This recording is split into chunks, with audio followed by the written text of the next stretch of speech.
following training is sponsored by the Neoga Library System. We serve our member libraries in Niagara, Orleans, and Genesee counties. You can always visit our main web page listed here at neoga.org, or certainly visit your local library homepage and use your library card to get access to streaming videos, downloadable music, audiobooks, ebooks, and even more from the comfort of your own home. Thank you. Hello, and here we are again. Soft Skills Series Part 2, talking about team building and collaboration. And in my original video, I had said this about team building and collaboration. It might seem weird for a video, but keeping your audience in mind while talking to the camera can really help keep you engaged. The more engaged you are and the more excited you are about a topic, the more interesting the content will be for your watchers. So Susan Heathfield talked about how to build a successful work team on the Balance Career website, and I took a few of her points and thought that they applied best. So this is what we're going to talk about today. She talks about building a successful work team can be tough and challenging because it brings together a variety of opinions, values, past work experiences, upbringings, prior team experiences, work goals, and skills in communicating and team building. So she recommends trying, I think she had 10 or 15 different things that she recommended. We'll talk about the following 4 or 5 items. Number one, what is a team? Before building a team, it's important to understand the purpose of it. In general, teams are, of course, interdependent groups of employees who unite around a particular task, project, or objective. This can have a variety of applications. Teams might be brought together to bridge a gap between departments, or they might be brought together for short-term projects or as a permanent part of long-term approaches within the mission of, say, the library or whatnot. It is very important that the team have a purpose and a clear purpose. A team with a clear purpose will organize different people with different goals and plans into a cohesive whole. When successful, good purpose funnels the energy of the team members for the overall good of the organization. Clear expectations and the purpose and goals of the team do help everybody. For number 3, we talk about building better relationships within the team and even between the team and other teams that are around. Have you ever wondered why some teams are effective and others are dysfunctional for the life of that team? Effective teams have figured out about the essentials of interpersonal communication, dynamics, and relationships. They're clear about the purpose of the team and about each other's roles on the team. And further, team members have figured out how to assess how they are performing as a team constantly. They check progress and relationships frequently.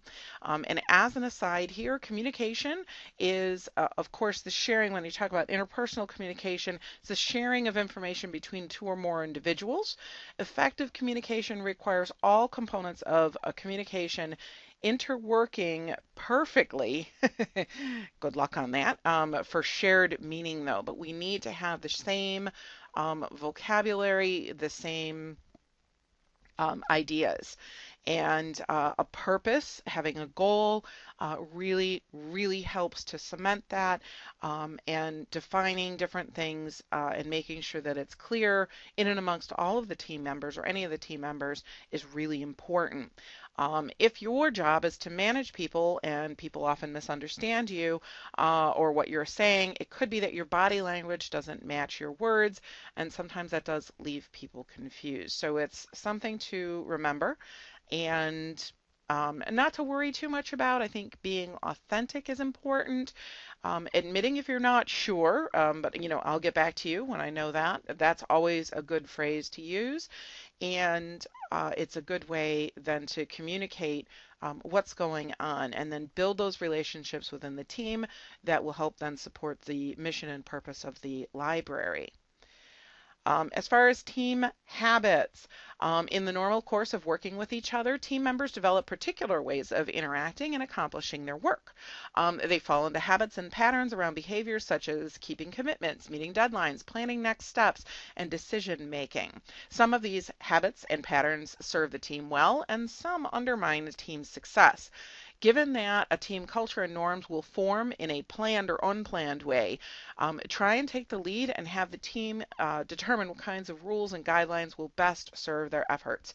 Rules and guidelines, you don't have to be the team leader or the director necessarily to set those, but by showing that you are a team player and that you're working to further the goals of your library and your mission, you can actually become a team leader without the official title, perhaps. Okay. And I like this graphic here because it talked about the SMART acronym, specific, measurable, action-oriented, realistic, and time-bound habits, goals, objectives, making those, and then building on those successes. So that works out really well. And as a last note here on group guidelines, like I mentioned, they could really be specific if you needed to write things out, but they don't have to be if you don't think so. It all depends on the team, the culture, the mission. Is it short term, long term? What are you looking to do? But are you convinced that consciously creating team norms or guidelines will best serve the interest of your teams?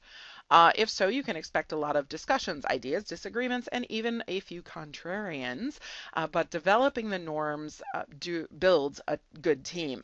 A good tip for the process of developing norms is to use an external facilitator to actually run the meeting, so almost having a referee there. And again, as far as problem solving and creativity, an external facilitator doesn't have to be a consultant you pay or something like that.